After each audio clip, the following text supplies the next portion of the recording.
দেখা গেছে যে অটিজমে দুটি আলাদা ভাই যাদের জেনেটিক্স এক, যারা টুইন, আইডেন্টিক্যাল টুইন, এদের আলাদা এনভায়রনমেন্টে রাখা হলো এবং এরা আলাদাভাবে এক্সপ্রেস করলো। দেখা গেল একজন অটিস্টিক হলো, একজন অটিস্টিক হলো না। এটা বাস্তবেই দেখা গেছে। সুতরাং তাহলে কি ফ্যাক্টর পাল্টালো? জেনেটিক্স? উত্তর হচ্ছে না। কি পাল্টালো? এনভায়রনমেন্ট।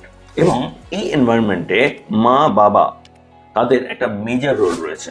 এবং মা বাবা যদি না জানে এনভায়রনমেন্টের মধ্যে কোন কোন ফ্যাক্টর সে কিভাবে ফেভারেবলি পাল্টাবে, সে কিন্তু আউটপুট দিতে পারবে না।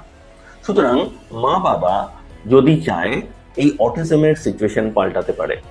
তার মানে আপনি যদি আপনার সন্তানের অটিজম নিয়ে চিন্তিত হন এবং সেখান থেকে কিভাবে বেরোবেন ভাবেন, তার চাবিকাঠি কিন্তু আপনার কাছে। তার চাবিকাঠি জেনেটিক্সে নয়।